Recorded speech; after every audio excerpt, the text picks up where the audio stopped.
गुरुर्ब्रह्मा गुरुर्विष्णू गुरुर्देव महेश्वरा गुरु साक्षात परब्रह्म तस्मै श्री गुरुवे नमः. मला वाटते अंतरी त्वावसावे तुझ्या दासबोधासी त्वाबोध व्हावे. अपत्यापरी पाववी प्रेमग्रासा महाराज या सद्गुरु रामदासा. श्रीराम शुकासारिके पूर्ण वैराग्य ज्याचे वशिष्ठापरी ज्ञान योगेश्वराचे. कवी वाल्मिका सारिखा मान्य ऐसा नमस्कार माझा सद्गुरु रामदासा. जय जय रघुवीर समर्थ. सद्गुरु प्रल्हाद महाराज डॉक्टर काका व आदरणीय मंदाताईंना नमस्कार करते. जयश्रीताईंनाही नमस्कार करते. दासबोध अभ्यास वर्गासाठी जमलेल्या तुम्हा सर्व श्रोत्यांना वंदन करते. आज दशक 17 समास 6 देहात्म निरूपण. मी देह आहे असा वर्षानुवर्षापासून मनुष्य समजतो व देहभ्रांतीत अडकून पडतो. या भ्रमातच संपूर्ण जीवन घालवून त्यातच हे शरीर सोडतो व पुन्हा जन्माला येतो. अशा अनेक जन्मात त्याच्या गटांगळ्या खाणे सुरूच असते. तुकाराम महाराज म्हणतात, किती वेळा जन्मा यावे, किती वेळा फदित व्हावे. या जन्म मरणाच्या फेऱ्यात मी देह आहे या देह तादात्म्यामुळे जीवाला अनेक यातना भोगाव्या लागतात. या यातनातून सुटायचे असेल तर खरा मी कोण हे ओळखावे. संत शास्त्र सांगतात की तू देह नसून तू आत्मा आहे. मग असे असताना मी देहबुद्धीने स्वतःला देहच समजत आहे. देह तादात्म्यामुळे जन्ममृत्यूच्या फेऱ्या सुरू आहेत. मग आता ही देहबुद्धी सोडून आत्मबुद्धी स्थिर केली की मी आत्मा आहे हा संस्कार दृढ होईल. हा संस्कार दृढ होण्यासाठीच समर्थ देहात्म निरूपण सांगतात. श्रीराम समर्थ श्रीराम. आत्मा देहामध्ये असतो नाना सुख दुःखे भोगितो. शेवटी शरीर सांडून जातो एकाएकी श्रीराम. की या देहामध्ये जीवात्मा राहून अनेक प्रकारची सुखदुःख भोगतो व आयुष्यांती अचानक शरीर सोडतो. आत्मा या शरीरात वास करतो व सुखदुःख भोगतो व शेवटी आयुष्य संपताच अचानक शरीर सोडून निघून जातो. हे शरीर जड आहे. ते स्वतः काहीही करू शकत नाही. या शरीरात आत्मा वास करतो. म्हणूनच शरीराच्या सर्व हालचाली क्रिया सतत सुरू असतात. पण ज्या आत्म्याच्या सत्तेवर शरीराच्या सर्व हालचाली सुरू असतात तो आत्मा तर अकर्ता अक्रीड निष्क्रिय ज्ञानरूप आहे. त्यामुळे त्याला सुखदुःख हे कुठलेच ज्ञान होऊ शकत नाही. पण इथे समर्थ म्हणतात की आत्मा देहामध्ये असतो नाना सुखदुःखे भोगतो. मग आत्मा सुखदुःख भोगत नाही. मग सुखदुःख कोण भोगतो. याचे उत्तर असे की शास्त्र सांगते की सुखदुःख चिदाभास भोगतो. त्यालाच जीवात्मा जीव म्हणतात. त्यासाठी जीव या संकल्पनेचा थोडासा विचार करू. जीव म्हणजे आत्मा अधिक बुद्धी, बुद्धीत पडलेले आत्म्याचा प्रतिबिंब. यात आत्मा अकर्ता निष्क्रिय असल्यामुळे तो काहीच करत नाही. तो ज्ञानरूप असल्यामुळे त्याला कुठलेच ज्ञान होत नाही. बुद्धी जड आहे म्हणून तिला ज्ञान होत नाही. पण ती सत्वगुणी व तेजतत्वाची असल्या कारणाने अत्यंत स्वच्छ असलेल्या या बुद्धीवर जेव्हा आत्म्याचा प्रकाश पडतो तेव्हा ती बुद्धी तो प्रकाश आत्मसात करते. म्हणजेच तिथे बुद्धी ॲक्टिवेट होते. त्याला जीव म्हणतात. त्यालाच शास्त्रीय भाषेत चिदाभास म्हणतात. हा प्रकाश दोन प्रकारचा आहे. एक लौकिक प्रकाश आणि दुसरा अलौकिक प्रकाश. लौकिक प्रकाश म्हणजे सूर्याचा प्रकाश, चंद्राचा, दिव्यांचा हा लौकिक प्रकाश आणि अलौकिक म्हणजे फक्त ज्ञानप्रकाश. हा ज्ञानप्रकाश जणू काही बुद्धीमध्ये फाकतो आणि बुद्धीमध्ये पसरून तो बुद्धीला ॲक्टिवेट करतो. हा ॲक्टिवेट शब्द खूप छान आहे. तुम्हाला आम्हाला एकदम पटण्यासारखा आहे. कारण पैसे भरल्यानंतर मोबाईल ॲक्टिवेट होतो. तसा चिदाभास हा बुद्धीला ॲक्टिवेट करतो. येथे पुन्हा लक्षात ठेवायचे की आत्मा ॲक्टिवेट करत नाही, कारण आत्मा काहीच करत नाही. मग बुद्धीला ॲक्टिवेट कोण करतो? तर स्मृती, स्मरण हे बुद्धीचे धर्म आहेत. चिदाभास हा बुद्धीमध्ये प्रकाश पसरवतो. त्यामुळे बुद्धीचे जे धर्म आहेत ते काम करायला लागतात. मनाचे धर्म, अहंकाराचे धर्म काम करायला लागतात. म्हणजे प्रकाश अंतःकरणात पडलेला असतो. अध्यात्मशास्त्रात जेव्हा बुद्धीचा उल्लेख होतो त्यावेळी तो चिदाभासा सगट आहे हे गृहीत धरायचे. नाहीतर मुळात बुद्धी अचेतन व जड आहे.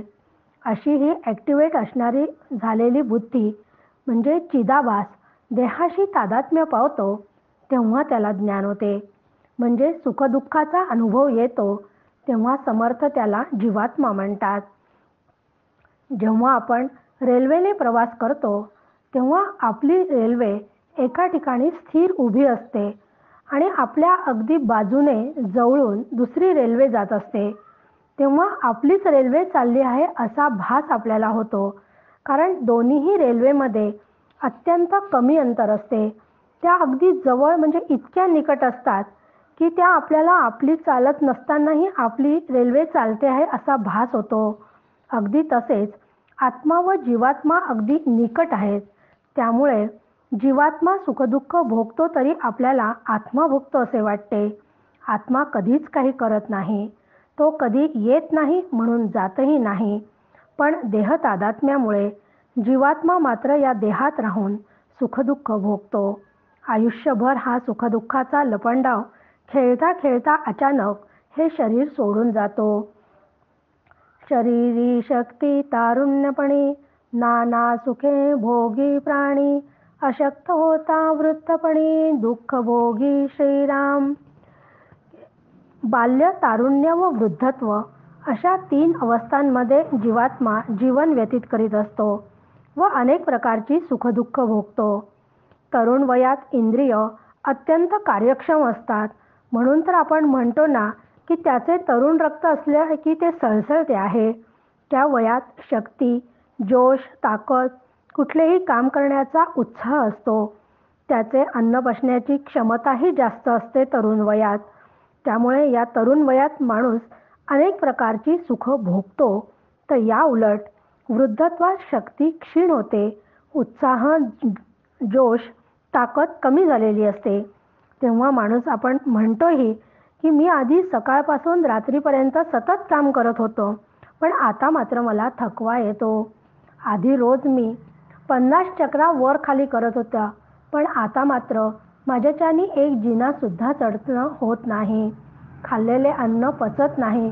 म्हणजे मनुष्य वृद्धत्वाकडे झुकला की त्याला अनेक दुःखे भोगावे लागतात.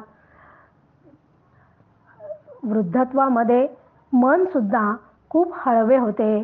म्हणून जोपर्यंत शरीर धडधाकट आहे तोपर्यंतच परमात्मा प्राप्ती करावी. नाहीतर आपण म्हणतो की तरुण वयात हे काही वय आहे का आता अध्यात्म करायचे? अध्यात्म करायचे म्हणजे रिटायरमेंट नंतर करायचे. पण असे नाही. तरुण वयातच अध्यात्म केलं पाहिजे. तेव्हा आकलन शक्ती जास्त असते, ताकद जास्त असते. वृद्धत्वात आपल्याच्याने काहीच होत नाही. मरावे नाहीसी आवडी हात पाये खोडून प्राण सोडी नाना दुःखे अवघडी वृद्धपणी श्रीराम. की म्हातारपणी शरीराला असह्य आधी व्याधी होतात. मानसिक, शारीरिक व्यथा, वेदना सतत त्याला होत असतात.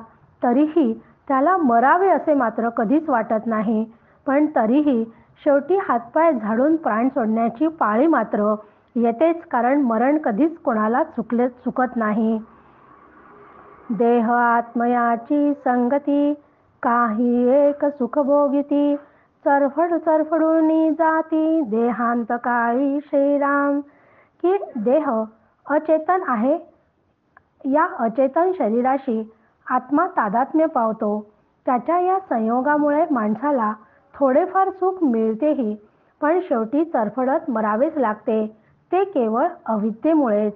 कारण अविद्येमुळे देहतादात्म्यात मनुष्य अडकतो. ऐसा आत्मा दुःखदायक, एकाचे प्राण घेती एक, आणि शेवटी निरर्थक काहीच नाही श्रीराम. ऐसा 2 दिसांचा भ्रम, त्यास म्हणती परब्रह्म, नाना दुःखाचा संभ्रम मानून घेतला श्रीराम. की प्रत्येक जीव या सुखासाठी धडपडत असतो, तरीही त्याच्या वाट्याला दुःख येतेच. सुखासाठी विषयांच्या मागे तो रात्रंदिवस धावत असतो. एखादी गोष्ट मनासारखी झाली नाही तर हा जीवात्मा ती गोष्ट मिळवण्यासाठी जीवाचे रान करतो. सहज ती गोष्ट मिळाली नाही तर ती ओरबडून भांडण तंटा करून प्रसंगी दुसऱ्याचा प्राण घेऊन मिळवण्याचा प्रयत्न करतो. व्यवहारात पैशासाठी लोक एकमेकांचे प्राण घेतात, कारण विषयांची तृप्ती करण्यासाठी पैसे हे महत्त्वाचे साधन आहे. त्यासाठी मनुष्य किती खालच्या पातळीवर उतरतो हे व्यवहारात नेहमीच पाहायला मिळते. पैशासाठी वणवण भटकतो, विषयात आनंद सुख समजतो व आयुष्यभर त्याच्या मागे धावतो. पण जेव्हा सुखाचे दिवस येतात तेव्हा तो हे शरीर सोडून जातो. मग आपण म्हणतोय की आयुष्यभर त्याने खूप कष्ट केले, पण आता उपभोगायची वेळ आल्यावर मात्र त्याचे आयुष्य संपले. यावरून लक्षात घ्यायचे की बाह्य सुखासाठी धावपळ करण्यापेक्षा सुखरूप कसे होता येईल याचा विचार मनुष्याने करावा.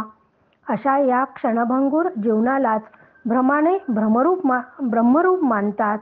खरे म्हणजे जीव ब्रह्मरूप असताना, आनंदरूप असताना अविद्येने तो भ्रमात अडकतो व दुःखी होतो. दुःख होऊन चरफडून गेले, तेथे कोण समाधान झाले. काही एक सुख भोगिले, तो सवेची दुःख श्रीराम. की आपण पाहतो की दुःखे भोगून चडफडत मरणाऱ्याला काय समाधान मिळते.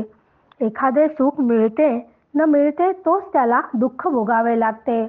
म्हणून आपण म्हणतो ना की आत्ता न आपल्याला एखाद्या गोष्टीचा आनंद झाला असेल, सुख मिळालं असेल, तर ते सुख मिळते ना मिळते तोच आपल्याला एखादी दुःखद बातमी आपल्या कानावर येते.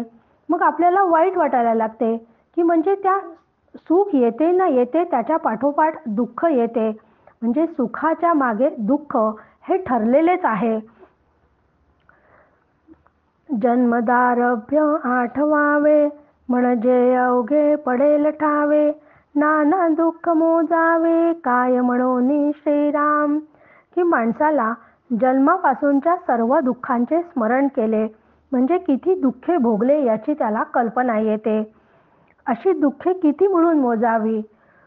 म्हणूनच तर म्हणतात ना की सुख पाहता जवा पाडे दुःख पर्वता एवढे. असं म्हणण्याला एकच कारण आहे की आपण लोक म्हणजे बहुतेक लोक सुखाच्या गोष्टी कधीच लक्षात ठेवत नाही आणि दुःख मात्र सतत उगाळत बसतात. म्हणून आपल्याला दुःखाचं स्मरण राहते आणि दुःखाचं स्मरण राहते, पण सुखाचं मात्र आपण कधीच आठवण करत नाही. दुःख आपण प्रत्येकाला आपल्याला येऊन गेलेले हे सांगत असतो, म्हणजे त्याची पुनरावृत्ती होते. म्हणून ते सुखाची मात्र आपण पुनरावृत्ती फारशी करत नाही. म्हणून दुःखाच्याच आठवणी आपल्याजवळ जास्त असतात. ऐसी आत्मयाची संगती, नाना दुःखे प्राप्त होती. दैन्यवाणे होऊन जाती, प्राणी मात्र श्रीराम. ऐसी आत्मयाची संगती. इथे आत्मा हा शब्द जीवात्मा या अर्थानेच समर्थांनी वापरलेला आहे. म्हणून असा हा आत्मा देह तादात्म्याने जीवा धरून जगू लागला की त्याला अनेक प्रकारची दुःख भोगावी लागतात आणि त्याच्या नशिबी दैन्य येते. काही आनंद काही खेद, जन्मवरी पडिला संबंध, नाना प्रकारे विरुद्ध तडातोडी श्रीराम. की असे हे सुखदुःखाचे द्वंद्व जन्मभर सोसावे लागते. त्यामुळे अनुकूल व प्रतिकूल अनुभवांचे घाव सतत बसत राहतात. जीवाला सतत सुखदुःखाच्या हिंदोळ्यावर झुलावेच लागते. सुख व दुःख या एकाच नाण्याच्या दोन बाजू आहेत. अनुकूल असेल तर सुख आणि प्रतिकूल असेल तर दुःख हे ठरलेलेच आहे. दोन्हींचेही घाव मात्र बसतातच. अन्न मिळाले की सुख म्हणजे आणि अपचन झाले की दुःख. पैसा प्राप्त झाला की सुख, पण तोच पैसा चोरीला गेला की दुःख. गाडी घेतली की सुख, पण अपघात झाला की दुःख. म्हणजे सुखाबरोबर दुःख चिकटूनच आहे. म्हणून जीवाने या द्वंद्वातून स्वतःची सुटका करून घेण्यासाठी विषयातून स्वतःला सोडवावे. विषयातून सुटका झाली की वासनेतून सुटका होते आणि विषय निरपेक्ष सुख प्राप्त होते. निद्रा काळी ढेकुण पिसा, नाना प्रकारी वळसा, नाना उपाये वळसा त्यास होय श्रीराम. भोजन काळी माशा येती, नाना पदार्थ उंदीर नेती, पुढे त्यांची ही फजिती, मार्जरे करीती श्रीराम. वाचामवा गोचीड, गांधले कानटे उदंड, एकाच एक चरफड, दोहीकडे श्रीराम. विंचू सर्प वाघरिसे, सुसरी लांडगे माणसाच माणसे, परस्परे सुख संतोषे एकही नाही श्रीराम. 84 लक्ष उत्पत्ती, एकाच एक बक्षिती, नाना पिढा दुखणी किती, म्हणून सांगावे श्रीराम. की असा या माणसाला जीवनभर दुःख सहन करावे लागत असल्यामुळे हे माणसे एकमेकांना सुखासाठी मारण्यासही कमी करत नाहीत. झोपेमध्ये ढेकून पिसवा चावतात. त्यांना टाळण्यासाठी अनेक उपाय करावे लागतात. आपणही आपल्या घरामध्ये आपल्याला डास चावतात तेव्हा त्या डासांना मारण्यासाठी गुड नाईट वगैरे लावतो. म्हणजे आपण त्यांना एक प्रकारे त्या डासांना मारतोच की नाही. अगदी तसंच आहे. जेवतानाही ताटात माशा बसतात. उंदीर पदार्थ चोरून नेतात व मांजरे उंदरांना भंडावून सोडतात. उवा, वाळीव, गोचीड, लहान लहान साप इत्यादी माणसांना अत्यंत सतावतात व माणसे त्यांना मग मारतात. विंचू, साप, वाघ, अस्वले, लांडगे, माणसाला माणसे इत्यादी परस्परांचा घात करतात. अशा या 84 लक्ष योनी एकमेकांना खातात व अनंत यातना एकमेकांना देत असतात. ऐसी अंतरात्म्याची करणी, नाना जीव दाटले धरणी, परस्परे संहारणी एक एकांची श्रीराम. अखंड रडती तरफडती, विवळ विवळो प्राण देती, मूर्ख प्राणी त्यास म्हणती परब्रह्म श्रीराम. परब्रह्म जाणार नाही, कोणास दुःख देणार नाही, स्तुती निंदा दोन्ही नाही, परब्रह्मी श्रीराम. की अशा या ईश्वरी खेळात पृथ्वीवर अनंत जीव दाटीवाटीने राहतात आणि ते परस्परांना ठार मारत असतात. अशा चरफडून रडणाऱ्या, विवळून प्राण सोडणाऱ्या जीवांना मूर्ख लोक परब्रह्म समजतात. पण परब्रह्म मात्र कधीच येत जात नाही. कोणाला परब्रह्मापासून कधी यातना होत नाही. कारण यातना देण्यासाठी सुद्धा दुसरी व्यक्ती लागतं. परब्रह्म तर एकमेव अद्वितीय आहे. म्हणून त्या परब्रह्माजवळ निंदा स्तुतीही नाही. तो कोणाला यातनाही देत नाही. उदंड शिव्या दिदल्या, तितुक्या अंतरात्म्यास लागल्या, विचार पाता प्रत्ययाला आल्या यथा तथ्य श्रीराम. धनडीचा, बटकीचा, लवंडीचा, गदडीचा, कुत्रीचा, ओंगळीचा, ऐसा हिशेब शिव्यांचा किती म्हणून सांगावा श्रीराम. धागंडी, बटकी, लवंडी, गदडी, कुतरी, ओंगळी यांचा मुलगा इत्यादी लवंडी किती म्हणून सांगाव्या श्रीराम. इतुके परब्रह्मी लागेना, ते कल्पनाची चालेना, तडातोडींचे ज्ञान मानेना, कोणी एकासी श्रीराम. की अनेक प्रकारचे लोक अनेक लोकांना खूप शिव्या देतात, पण त्या शिव्या जीवात्म्याला झोंबतात, ब्रह्माला नाही. कारण खरं म्हणजे माझा जीव म्हणजे मी स्वतः आत्मरूप असतानाही, ब्रह्मरूप असतानाही मी स्वतःला जीव समजते. त्यामुळे लोकांनी दिलेल्या शिव्या या मला दिल्या आहेत, या असं मला वाटते. त्या देहाला दिल्या आहेत आणि मी तर ब्रह्मरूप आहे.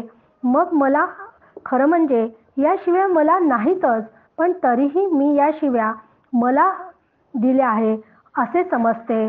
पण हे सगळा विचार शास्त्रशुद्ध असल्याने तो लवकर लक्षात येत नाही. तो शास्त्र विचाराने समजून घ्यावा लागतो. कारण ब्रह्माला तर कान मन काहीच नाही आहे, मग त्याला कुठून शिव्या ऐकू येणार आहेत. म्हणून धाकटी, बटकी, लवंडी इत्यादी प्रकारच्या शिव्या आहेत, या कुठल्याच परब्रह्माला कधीच लागत नाही. परब्रह्म स्वरूपात कोणत्याही कल्पनेला वावच नाही. शास्त्राला मान्य नसलेले तुटके मोडके ब्रह्मज्ञान विचक्षणाला पटतच नाही. सृष्टीमध्ये सकळ जीव, सकळास कैसे वैभव, या कारणे ठाया ठाव, निर्मिला देवे श्रीराम. की या सृष्टीत असंख्य माणसे आहेत, सर्वांनाच वैभव कसे मिळेल. कारण ज्याच्या त्याच्या प्रारब्धाप्रमाणे ईश्वर त्यांना वैभव देत असतो. उदंड लोक बाजारीचे, जे जे आले ते वेचे, उत्तमती तुके भाग्याचे, लोक घेती श्रीराम. येणेची न्याये अन्नवसन, येणेची न्याये देवतार्चन, येणेची न्याये ब्रह्मज्ञान, प्राप्तव्या सारिखे श्रीराम. की या सृष्टीमध्ये कनिष्ठ, मध्यम व वरिष्ठ असे माणसांचे 3 गट पाहायला मिळतात. मग या 3 गटामध्ये प्रत्येकाची वस्तूंची खरेदी विक्री करतानाचं समर्थांनी इथे उदाहरण दिले आहे. तर या प्रत्येक व्यक्ती आपल्या आपल्या परिस्थितीनुसार वस्तू खरेदी करत असतात. बाजार भरला की कित्येक लोक कित्येक वस्तू विक्रीसाठी तिथे आणतात. मग त्यातले जे भाग्यवान असतात ते त्यातील उत्तम वस्तू आहे तीच निवडतात. त्याचप्रमाणे असे भाग्यवान जे वरिष्ठ लोक आहेत ते अन्न, वस्त्र, देवपूजा, ब्रह्मज्ञान इत्यादी सगळे त्यांना भाग्यानेच प्राप्त होते. म्हणजे त्यांना ते पूर्व सुकृतानेच लाभते. अवघेच लोक सुखी असती, संसार गोड करून नेती, महाराजे वैभव भोगिती, ते करंट्यास कैसे श्रीराम. की प्रत्येक जीवाला म्हणजे सगळ्याच लोकांना आपण सुखी असावे असे सतत वाटत असते आणि या सुखासाठी ते अनेक प्रकारचे प्रयत्न करतात आणि आहे त्या परिस्थितीत सुखी राहण्याचा जीवापाड प्रयत्न करतात.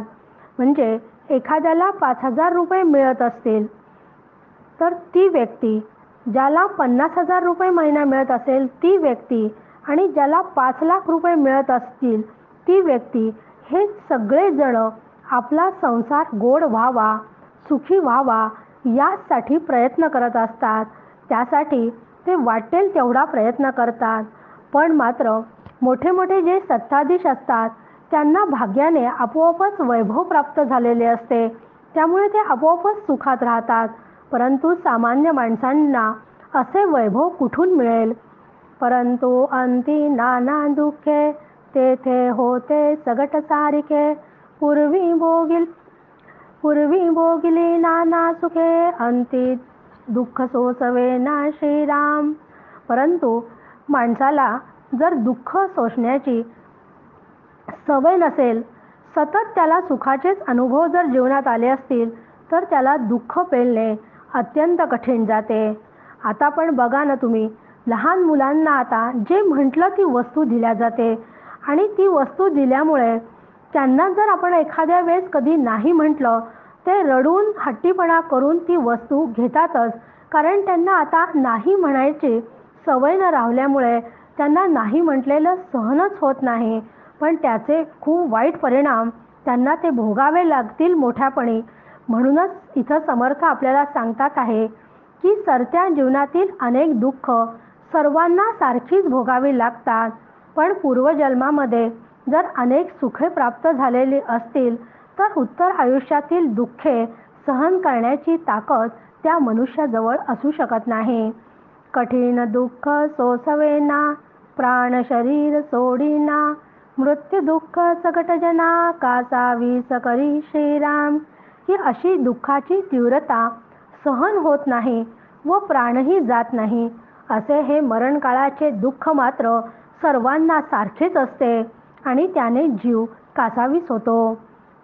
नाना अवयवहीन झाले, तैसेची पाहिजे वर्तले, प्राणी अंतकाळी गेले, कासावीस होनी श्रीराम. की असे अंतिम मरणकाळाचे दुःख सगळ्यांनाच भोगावे लागते. कधी कधी पाय लुळे पडतात, एखाद्याचा डोळाच जातो, एखाद्याचा पाय तुटतो, अशा अनेक प्रकारे त्याला ते दुःख सहन करावे लागतात. कधी कधी त्याचे अवयव निकामी झाले तरी तसेच त्याला जगावे लागते. मरणाचे वेळी जीव अधिकच त्यामुळे कासावीस होतो. रूप लावण्य अवघे जाते, शरीर सामर्थ्य अवघे राहते, कोणी नसता मरते, आपदा श्रीराम. की एखाद्याचे शरीर अतिशय सुंदर असते, त्याला सुंदर रूप असते, पण अशा शरीराचा बांधेसूदपणा व सौंदर्यही शेवटी लयाला जाते. शक्ती क्षीण होऊन संकटे झेलीतच एकटेपणाने मरण्याची वेळ जीवावर येते. अंतकाळ दैन्यदीन, सकळिकास तत्समान, ऐसे चंचल अवलक्षण, दुःखकारी श्रीराम. की असा शरीराचा हा अंतकाळ भल्या भल्यांना अत्यंत केविलवाना व दीन करतो. कारण असा हा अंतकाळाचे दुःख हे सगळ्यांना सारखे आहे. म्हणून विकारी व अवलक्षणी व दुःखदायक हे सगळं जे दुःख भोगावे लागते ते देहदातात्म्याचे स्वरूप आहे. देहालाच आत्मा मानणाऱ्यांचे असेच हाल होतात. भोगून भोगता म्हणती, हे तो अवघीची फजिती, लोक उगेच बोलती, पाहिल्या विण श्रीराम. की आत्मा भोगून अभोगता आहे असं शास्त्र सांगते, पण तसा अनुभव न घेताही मूर्ख लोक मात्र तसेच फक्त म्हणतात की आत्मा भोगून अभोगता आहे. पण अशा वायफळ वटवट करणाऱ्यांची सगळी फजितीच होते. अंतकाळ आहे कठीण, शरीर सोडीना प्राण, बराड्या सारिखे लक्षण, अंतकाळी श्रीराम. की अविद्याग्रस्तांचा अंतकाळ खरोखर अत्यंत कठीण आहे. प्राण सहजतेने शरीर सोडत नाही, पण तरीही आहे त्या परिस्थितीमध्ये त्याला तसेच राहावे लागते. काम झेपत नाही व सोडूनही त्याला जाता येत नाही. अशी परिस्थिती दैन्यवाणी अविद्याग्रस्तांची होते. म्हणून जीवाने लक्षात घ्यावे की अंतकाळी तुमच्याबरोबर काहीच येत नाही. तुम्ही कितीही धनसंपत्ती मिळवली, सुखी होण्यासाठी कितीही प्रयत्न केले, तरी सगळे इथे सोडूनच द्यावे लागते. म्हणून आत्मज्ञान करून घेण्यातच शहाणपणा आहे. जय जय रघुवीर समर्थ.